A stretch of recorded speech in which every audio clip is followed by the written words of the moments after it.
那您不跟牛挺搭档了？老牛那边啊，还有地沟油的案子，也很忙啊。也对，现在地沟油案是全国大案，牛挺有经验，这案子里他在。丁丽丽，我们是你公司委托来替你辩护的律师，开庭前呀，再和你做一次沟通。你知道你犯了什么罪吗？大律师，花那么多钱请你们过来，不就是让你们告诉我没犯罪吗？死伤多人，你不可能没有犯罪，但是此罪与彼罪量刑的差别巨大。我们只能尽量争取给你较轻的量刑。我们现在需要你在法庭上表现为一个受害者，尽力的去博取法官和公众的同情和好感，你懂吗？懂，不就是演戏吗？我最擅长的。可以啊，我演给你们看，你们也演给我看，互相看看彼此丑陋的脸庞，多有意思啊！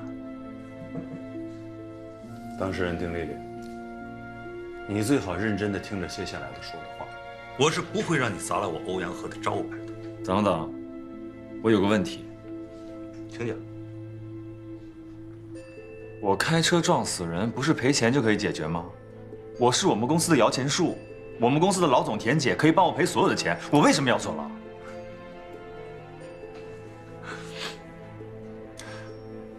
我就喜欢你这种人。如果多一些像你这样的法盲，那这个世界就是我们律师的乐园了，对吗？坐正你的身体，认真听着。车祸若构成交通肇事罪，量刑3至7年。可这次检察院是以危害公共安全罪的罪名对你提起公诉，此罪重则10年以上，以致无期，以致最高可达死刑。这个差别你心里明白吗？所以你最好想清楚。不是我吓唬你，想不清楚你就死定了。走。现在开庭。根据《中华人民共和国刑事诉讼法》的规定，本庭依法公开开庭审理齐州市人民检察院提起公诉的被告人丁丽丽以危险方法危害公共安全一案。本案由审判长齐恒、审判员王默、马拉松共同组成合议庭，书记员付子香担任庭审记录。现在开始法庭庭审调查。首先由公诉人宣读起诉书。好的，审判长。齐州市人民检察院起诉书，被告人丁丽丽，男，现年27岁，汉族，齐州人，本科文化程度，彩云影业天雷娱乐公司全职艺人。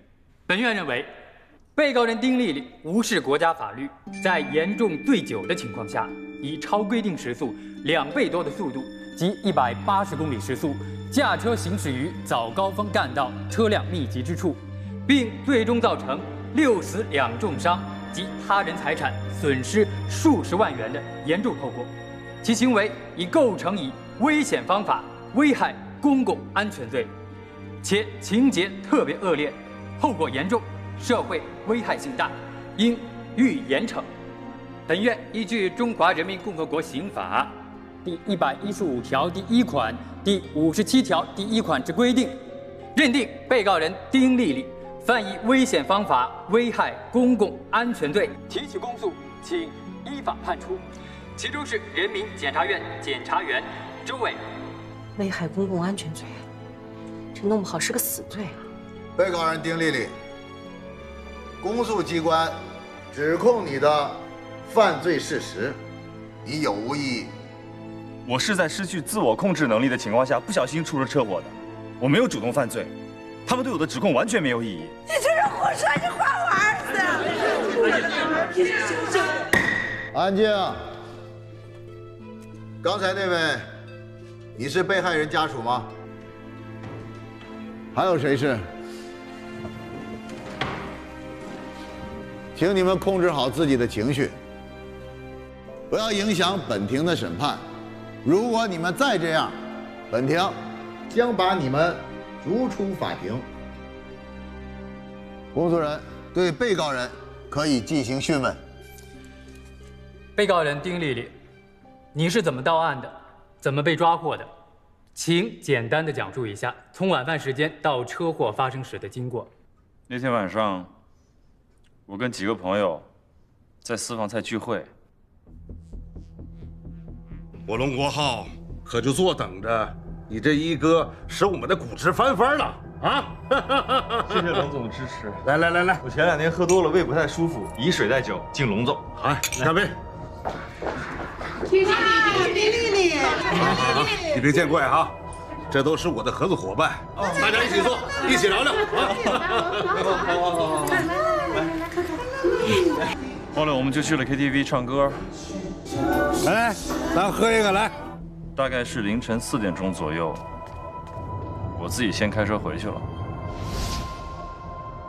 大概凌晨5点钟，我还没有睡着，我就想出去兜风，就开车出去了。没想到出了车祸，然后就在现场等候警察来处理。那发生车祸时，你记得你的驾驶时速是多少吗？我就是正常行驶，我没注意。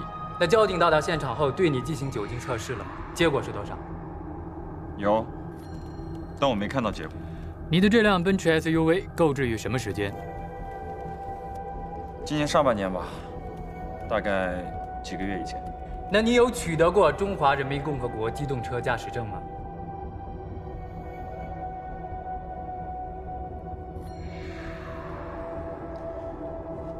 没有。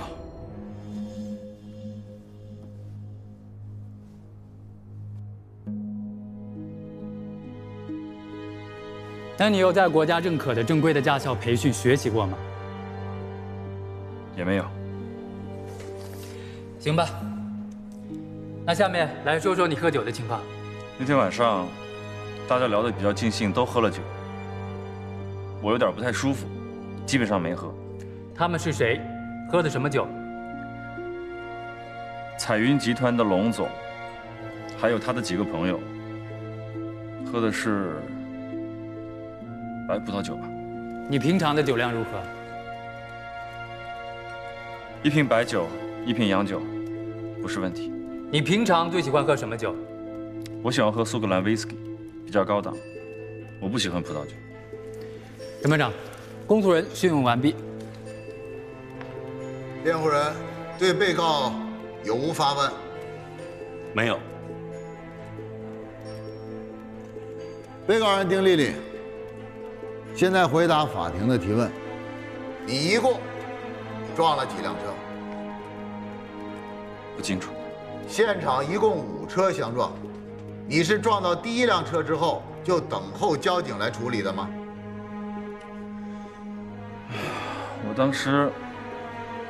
我当时太困了，好像有点神志不太清，我记不清楚了。被告人丁丽丽，发生事故以后，你第一时间采取报警了吗？我看到有人报警了，我就在现场等候警察。你刚才说你什么都记不清了吗？啊，对，我就是太困记不清了，可能记混淆了。被告人，刚才你当庭解释说你基本没喝，那么你讲一下，这个基本没喝，你到底喝了多少？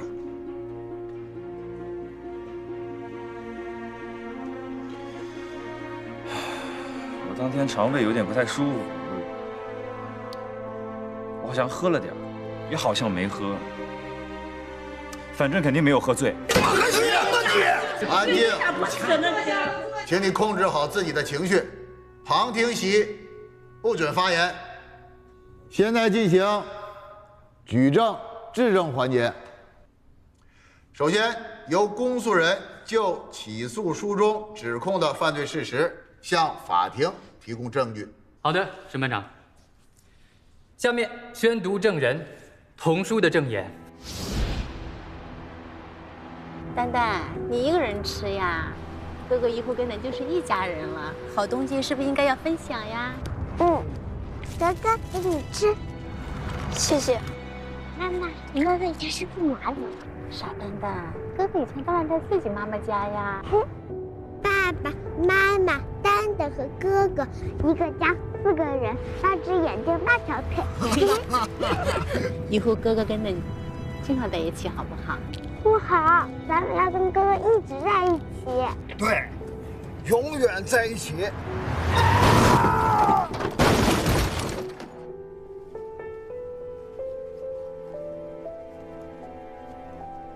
节哀吧。不可能！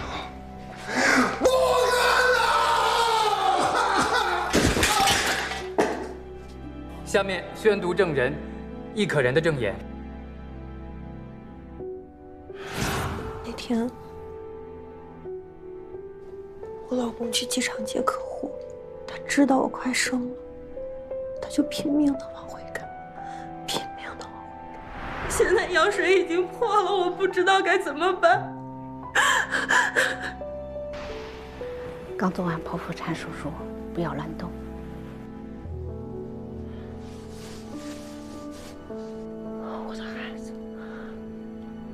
我的孩子呢？易可人，对不起，孩子没有保住。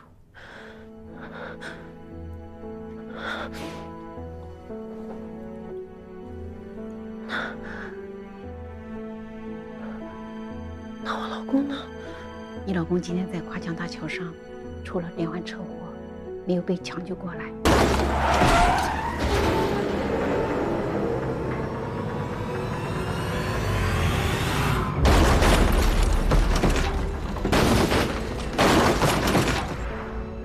请节哀。现在宣读证人洪森的证言。我爸是搬家公司的装卸工人，几十年只认埋头干活，勤劳致富，能有出息。打小他就扔我的彩笔，撕我的漫画，可我还是考上了美术学院。那天，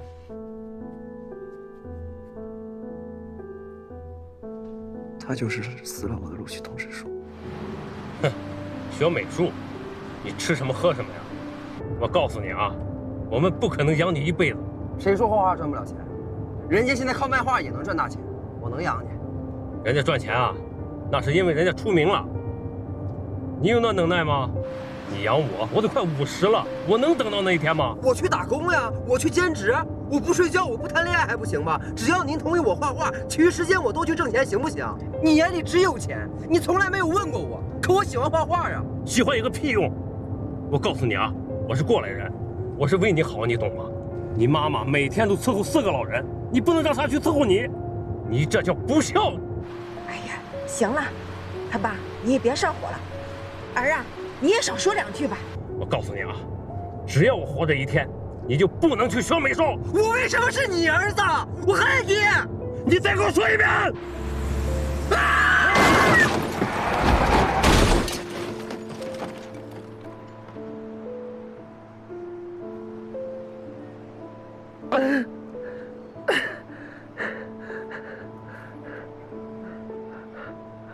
爸，妈，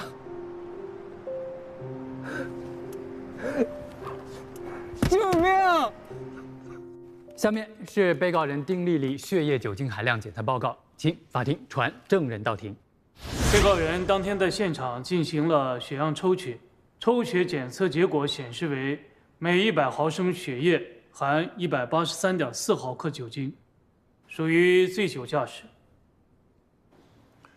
辩护人是否有意见？有。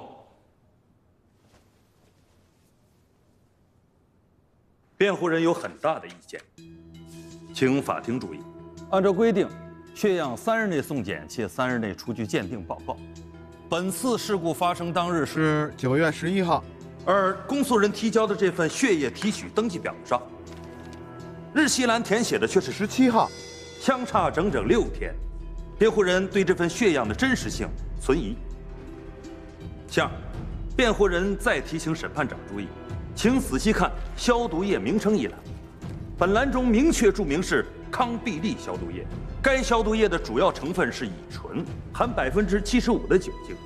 检测血液酒精含量，依照严格规定是不应用酒精类药品对皮肤进行消毒，因其很有可能污染抽取血样。因此，依照该血样做出的鉴定结论，不应作为定案证据。其三，在这份血液提取登记表上，明确注明抽取1号血样5毫升和2号血样6毫升，而在这份血液酒精鉴定意见上，注明的是提取1号血样6毫升，容量有出入啊。辩护人有理由相信，该血样存在变质、调换、污染等人为因素的风险，应当予以排除。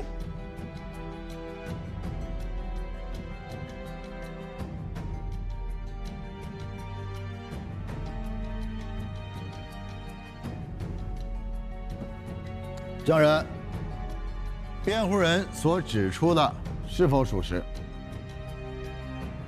当天医院特别忙乱，同一时间出现的连环车祸与突发火灾的伤者，都送到了我们医院。填写日期数字时，很有可能因为着急连笔，造成了书写出入。哦，很有可能，那就是不排除犯错的可能，对吗？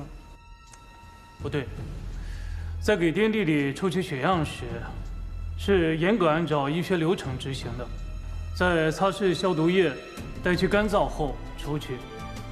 当皮肤干燥时，消毒液中的乙醇已完全挥发，并不会影响到血液中的酒精含量。交警执法记录仪应该都有视频录像。流程不会错，但人会犯错。程序不正义，结果即非正义。根据强制性国家标准，车辆驾驶人员血液呼气酒精含量阈值与检测所规定，抽取血样不应采用醇类药品对皮肤进行消毒。该血样作为认定被告人丁丽丽是否存在醉驾的唯一核心证据，由于采集方式违法，却存在诸多瑕疵，辩护人认为应当予以排除。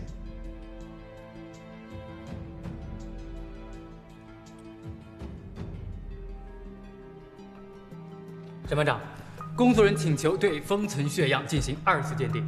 反对，采集方式已经违法，2次鉴定不具任何意义。公诉人，你是否还有其他能证明被告人有醉酒的其他证据？审判长，据记录，案发当天交警所使用的呼气酒精测试仪曾经显示，被告人丁丽丽的呼气酒精含量数值为134，这远远超过了国家规定的每100毫升血液含80毫克酒精的醉酒标准。快点！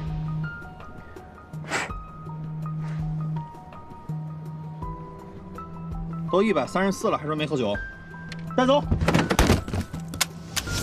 据辩护人了解，呼气酒精测试仪于当日在现场已被摔坏，测试仪器的精准性本身也值得怀疑。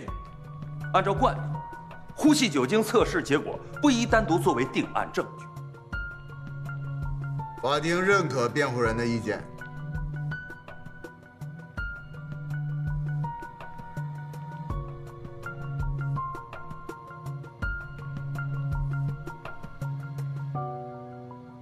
骗子，骗子！洪森，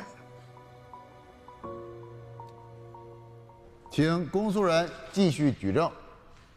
请合议庭翻到卷宗证据项第34页。在本次事故中，经由电子警察抓拍报告显示，被告人丁丽丽以时速180公里的速度违规越过双黄线，直接撞上了左侧行驶而来的奔车。而该路段规定的速度是每小时80公里，丁丽丽超速1倍以上，属于严重超速，情节相当恶劣。辩护人，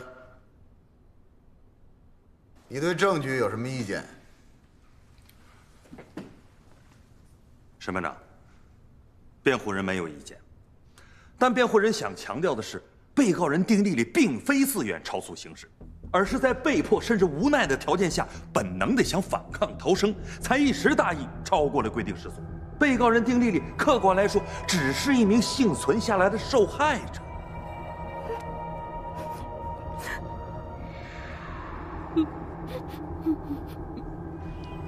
辩护人，是否有证据出示？有，相关媒体对于此事的新闻报道，还有证人刘月阳的证词，请法庭传证人到庭。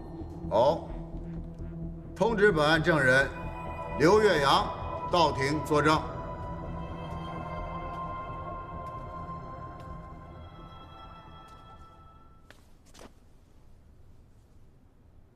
刘月阳，你在证言中提到，丁丽丽下车砸碎了一辆紧跟其后的车玻璃，双方还有过肢体接触。随后，丁丽丽上车开走了，是吗？是这样。那记者是否受伤？女记者有受伤。那是否立刻去了医院？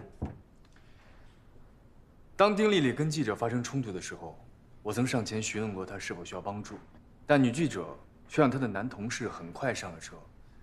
车开出去没多远，前方就发生了车祸。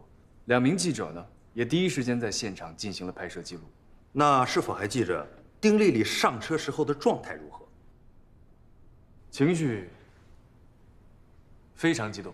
哦，那是否说明，因为娱乐记者的穷追不舍，被告人丁丽丽在压力之下做出了失去理智的行为？首先，砸碎了记者的玻璃，随后，因为仍然不能摆脱，于是在逃避中，导致驾驶失控，酿成悲剧。我只能说，存在这样一种可能。好，审判长，根据监控记录，被告人丁丽丽所驾驶的奔驰 SUV 以及尾随其后的那辆别克，双方在发生冲突之前，2辆车的时速同时超过了170公里。结合证人刘月阳的证词，以及辩护人所提交的各大媒体刊登的一系列针对丁丽丽事发前夜偷拍的照片，相互印证了被告人丁丽丽一直处于媒体记者的不断骚扰之中。正常人在这样的强大压力之下，完全有可能一时丧失理智，做出出格行为。太厉害了，不愧是鼎鼎大名的大律师啊！证人，你是否能判断，被告人在受到记者的骚扰之下，而导致失速发生车祸，这2者之间有必然的联系吗？我无法做出这样的判断结果。但是我想补充一点，在我刚才的证词当中，我曾提到过，当双方发生冲突时，我曾上前询问他们是否需要帮助。当时，我闻到了丁丽丽口中浓重的酒精味，毫无疑问，她一定是酒后驾车。反对。为何反对？审判长，证人所说的只是种推测，请证人注意用词准确。证人，本庭问你，当时你确实闻到了他的嘴里有酒精味吗？我肯定，丁丽丽当时浑身透着浓重的酒精味。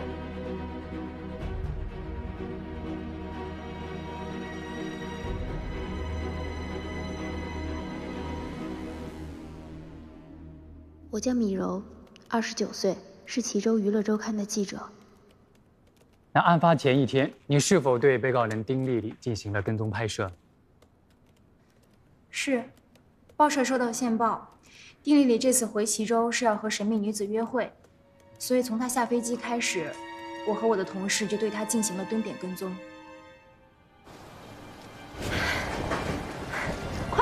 快！今天有大新闻啊，千万别给我拖后腿啊！好嘞，我知道了。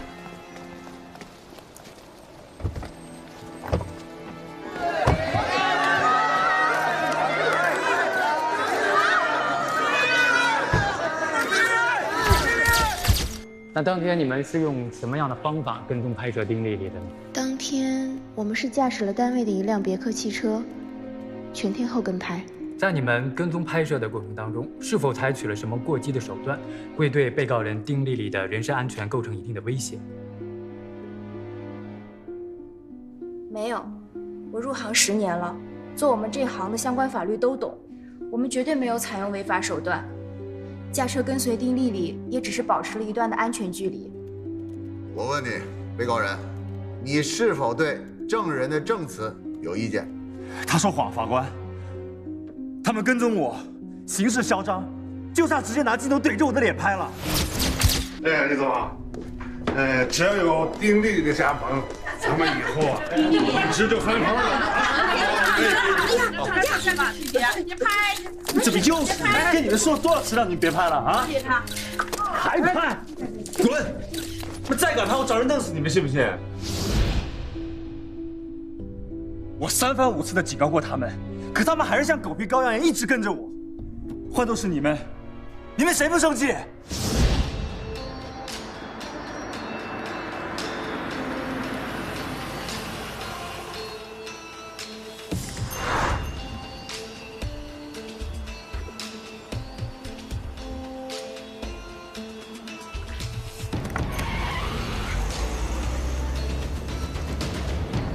快跟上！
再跟着我就不客气了。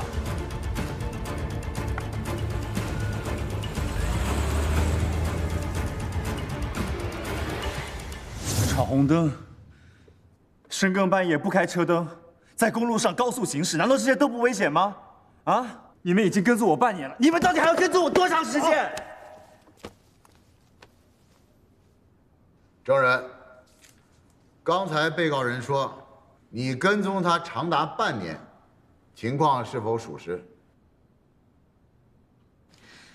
这半年我们确实是在跟丁丽丽，但我也强调，我们绝对坚持了身为记者的原则。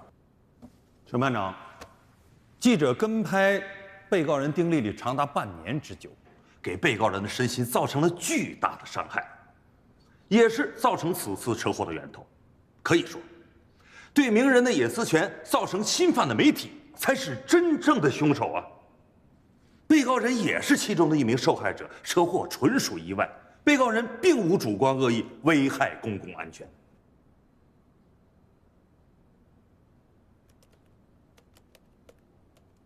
公诉人，你可以继续发表意见。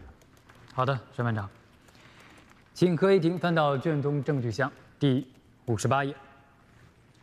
证人，我这里有一组照片，需要你确认一下，看看是否是你拍摄的。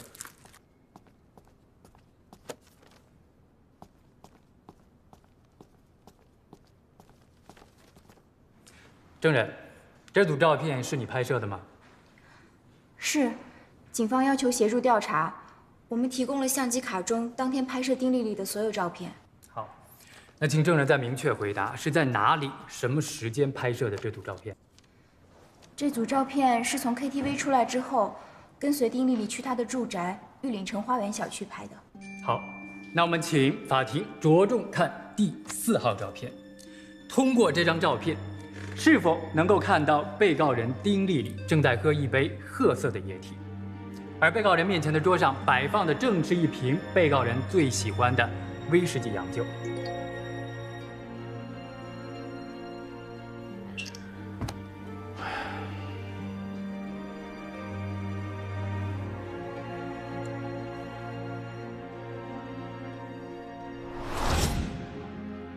大家都知道。威士忌是烈酒，一般的人喝了会比普通白酒更容易上头。所以，根据这组照片的反应以及其他相关证据，印证了被告人丁丽丽在造成车祸之前曾大量的饮酒。普通人的血液酒精含量必定达到醉酒状态。反对，反对公诉人的说法。被告人饮酒和醉酒是完全两个不同的概念，公诉人只是一种猜测，并没有定性的证据呀，对吧？被告人丁丽丽在法庭上出现的这些照片是否属实？属实。在你交代的事实里，为什么刻意隐藏了回家饮酒这一部分内容？这是我的个人隐私，我不想说。你当时手里拿的是不是威士忌？是。喝了吗？喝了一口。你说你当晚一直被人跟拍，那这个时候你是否知道有人在跟拍你？我不知道。从 KTV 出来以后，我以为我把他们给甩了。我不知道他们是怎么知道我的住处的，那是我新买的房子。那个时候你站在窗户边干什么？那个时候，有个神经病大半夜的，在外面放烟花。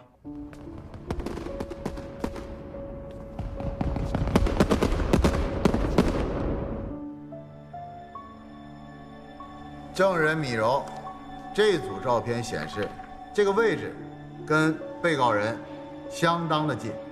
那么你们当时处于什么位置拍摄的这一组照片？这是用无人机升空拍摄的一组照片。无人机？是。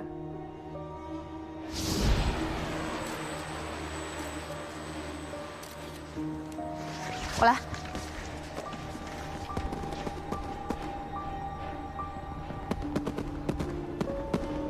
证人，从 KTV 出来以后，是否跟丢了被告人？是跟丢了。那后来你们是如何找到丁丽丽家的？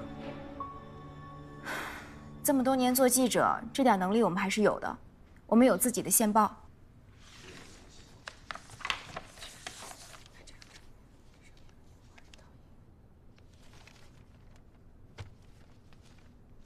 证人，你说当时你们在楼下操控无人机是吗？是的。当时你是否也看到了烟花？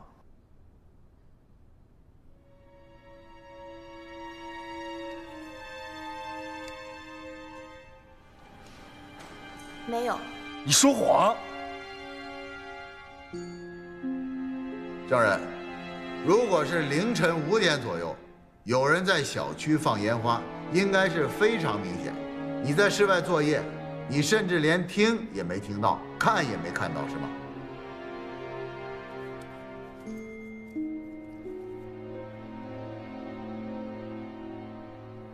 没有听到，也没有看到。本庭提醒你，你作为知道本案的事实人，如故意做虚假证明，意图陷害他人或者隐匿罪证的，将要负法律责任。你清楚了吗？我知道，我说的是事实。那你看一下那张照片左上角是什么东西？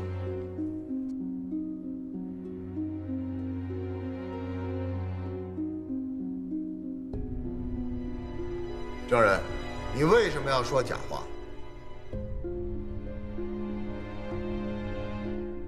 审判长，证人证词前后不一，事实不清，请法庭不予采信。辩护人认为，公诉方错将被告人丁丽丽判定为醉酒驾车，其酿成事故的超速原因也是事出有因，情有可原呐。那么在此次事件中，不顾一切跟拍、偷拍记者的行为，才是一切原因的导火索，依法应予追究记者的责任。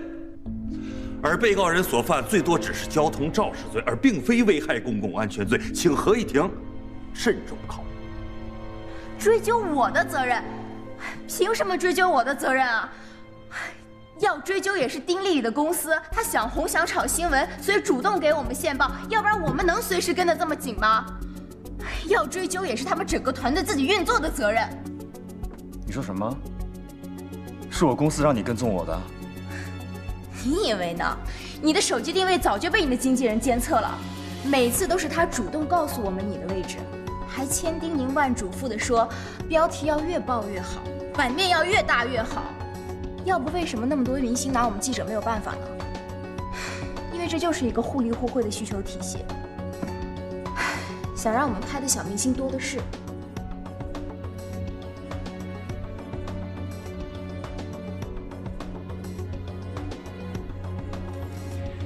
陈班长，鉴于证人和被告人的经纪公司之间存在着利益交换，而证人的证词又对于量刑有着关键的影响，所以公诉人有理由怀疑证人证词的真实性，请求进一步调查核实。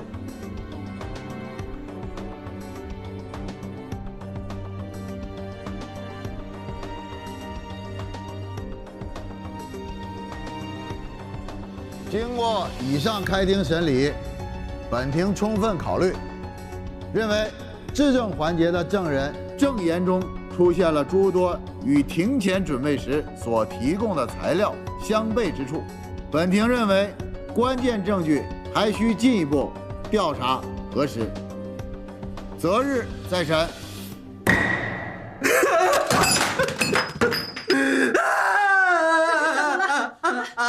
别激动。有什么事跟姑姑说啊？孩子，有啥事跟姑姑说啊？我跟我爸啊？什么？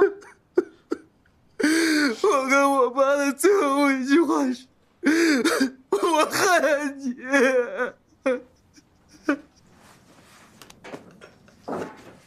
啊！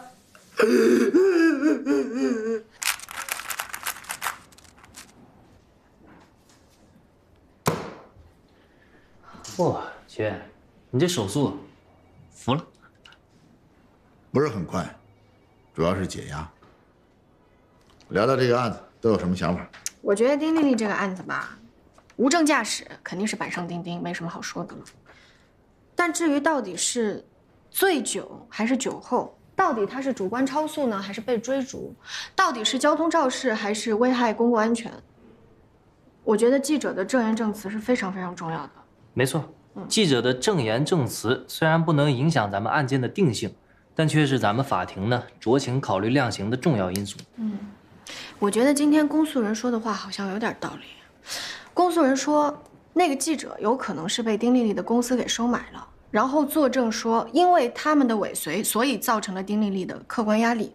有没有这种可能性，齐源？所以说啊，各种可能我们都要想好了，进一步的调查核实，然后准备二次开庭。不过今天这个欧阳河呀，的确给检察院的同志来了一个措手不及。对呀，他怎么那么厉害啊？我在备案的时候，我就觉得这案子肯定是板上钉钉，毫无疑问。没想到他三言两语直接给了一个大逆转。这个欧阳河有点意思。他今天啊，不仅是给我们上了一课，也提高了一下我们法官的素养。这个律师啊，和检察官在辩论当中会使用大量的辩论技巧，来模糊这个法律的边界，从而使大量的利益都靠向自己这一方。而我们法官要做的是什么呢？保持标准，拿证据做基础，我们绝不偏听偏信。封总一个电话接一个电话的打，看来挺着急。他说，要是再见不到你，他就要被拘起来了。这真是莫名其妙，让我给他帮忙收购地沟油的许可证，好，说是什么高科技生物油，你看，现在出事了吧？记者啊，别理他。那一概不管。当然了，还有啊，让他这辈子不要踏进我这栋楼。好的。王阳律师，我们接下来怎么做？通知他们公司行动起来，立刻上线，要快要快。明白。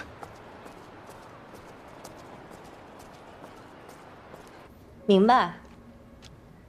同一时间一起上线。小梦，哎，田姐，法律专家和学者都联系好了吗？早就联系好了。这些专家学者教授彼此竞争非常激烈，我们答应给他们曝光率，增加流量，在公共事件上帮他们开辟一席之地，他们也是相当积极的。这2个案子都在齐州中原。啊，是。哦，让我出去。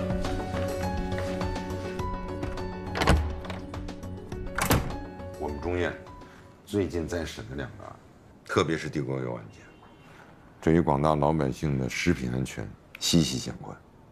老牛，有什么困难？哎呀，这个地沟油案件啊，现在复杂了。被告方的辩护律师说，他们的油不仅没问题，而且就连他们的生产手续也没有问题。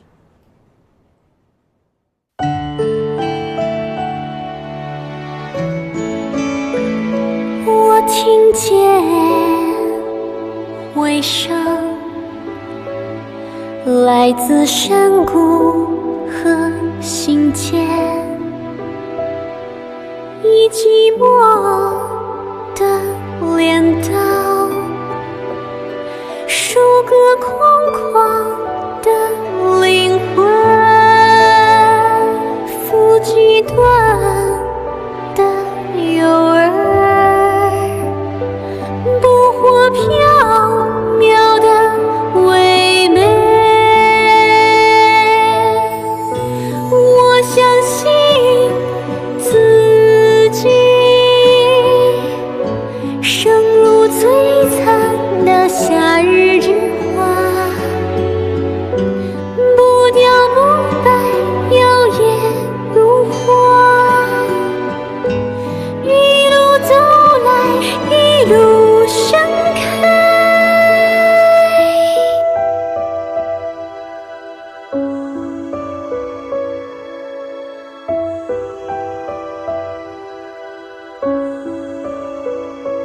我听见爱情，我相信爱情是一滩